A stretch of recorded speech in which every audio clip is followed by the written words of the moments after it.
This is Optimal Finance Daily, episode 1907, The New Currency, by Andrew James of itsandrewjames.com. And I'm your host and personal finance enthusiast, Diana Merriam. Happy Sunday again. I'm back for a second post today, something brand new for the show. We thought it would be nice to share an article from one of our other podcasts once a week as a little bonus for you, usually overlapping with personal finance or money, or even just building good habits. Don't worry, we're not taking anything away, just giving you a little extra for the weekend. So today's post is from Optimal Living Daily, the original podcast in our network. Justin will read this one to you, and if you enjoy it, you can find Optimal Living Daily wherever you're hearing this. And be sure to follow or subscribe for daily episodes. So with that, here's Justin as we optimize your life. The New Currency by Andrew James of establishingtheself.com. A new creative renaissance has begun, and birthed from it a new generation of the digital age, an era where seemingly anything is possible. A plethora of individuals from various walks of life are joining a new movement, one that specializes in the breeding and nurturing of human vision, a movement that propagates the discovery and betterment of the self. The members of this ethological cult, perhaps the only cult worth joining, have biologically hacked their lifestyles, optimally utilizing and profiting off of what has come to be known as the new currency. Now they're richer than ever, and you can join them. An integral part of modern society's functionality is the dependence on a populous workforce, a large group of worker bees to keep the hive running and the honey flowing. According to a quick Google search, over 70% of the Earth's population spend their weekdays trading their labor for goods, services, or some form of monetary compensation, myself included. 5 billion people on this planet spend roughly 90,000 hours, or a little over 10 years, working as cogs in an insatiable machine. With that being said, I'm not aiming to demean or belittle anyone working in traditional 9-to-5s, I'm speaking to you, or neo-traditional labor conditions. All work, so long as it is not profoundly immoral or wicked, is admirable in some form or fashion. However, I am against work that is categorically a waste of time, emotionally damaging, and spiritually, as it pertains to the human spirit, detrimental. Consider this: if we allocate 1/6 of our lifetime to service, shouldn't we at least attempt to pursue a job, a profession, or a career that provides fulfillment? Or at the very least, partake in something that we can tolerate that is not cognitively inimical? Unfortunately, the predominance of humankind have chosen to do the opposite. Too frequently, our time, what little we have of it, is willingly bartered for something that actively destroys our well-being. When someone receives payment for their professional services, regardless of the amount, what are they actually being paid for? More often than not, the individual in question is being compensated for the services and skills they provided to a consumer over an allotted amount of time. Moreover, if we continue that train of thought, it seems that an individual can only become skilled through practice and the contribution of their time.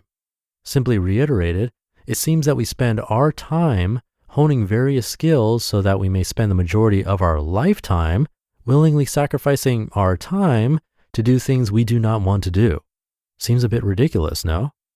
Additionally, the omnipresent and unobserved powers that be, the various corporate and political administrations of the world, would lead you to believe that money, and our culture's ever-consuming lust for it, is essential for our survival. Yet the truth proves to be much more disheartening. The currency of the new world is time, and we are sacrificing it for money. Money can be earned back. We can always make more money. Time, however, is indispensable. How we manage our time is of the utmost importance, yet we seem to think otherwise. The cult of the new currency have chosen to ostracize these traditional ideas of yesteryear. These new wave thinkers have reclaimed their time and invested their wealth in the stock market of tomorrow, subsidizing and betting on the conglomerates of gratification, passion, and growth. Making money, they're making time for things that satisfy their soul's palate. The cult of the new currency are trading time for money and experiences, cultivating and curating their lives in a meaningful way. Unbothered by societal expectations, they are able to find fulfillment from within, not from without. Where there was once sacrifice now resides in equitable exchange, a harmonious balance of professional fulfillment and personal exploration. Although your local cafe's barista only makes $30,000 a year, she willingly trades her 30 hours a week in exchange for a socially enjoyable and non-physically demanding job. Consequentially, she is granted 3 labor-free days a week where she is able to pursue her passions, maximizing her happiness and limited supply of time or lifetime. Conversely, ponder the life of a high-level executive making 6 figures, evidently a slave to his organization. Despite his upper-class lifestyle, he sacrifices 65+ hours a week to his corporate captors in exchange for social status, entitlement, and lack of fulfillment. Obviously, both of these examples are extreme uses of cliches, there's no denying that.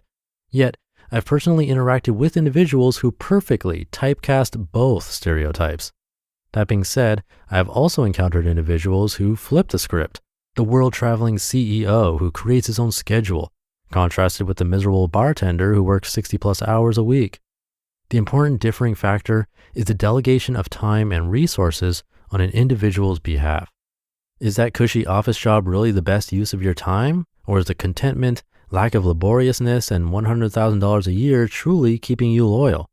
Why is it that we are so quick to sacrifice our time in exchange for money, even if it equates misery? In essence, the cult of the new currency understands that moderation and balance are key constituents when considering how to spend your time. They know that wasting time is substantially worse than wasting money. Let me be clear, I'm not suggesting that you quit your job. However you have the means to do so, I would highly recommend it. I understand that money can help fuel our desires and passions.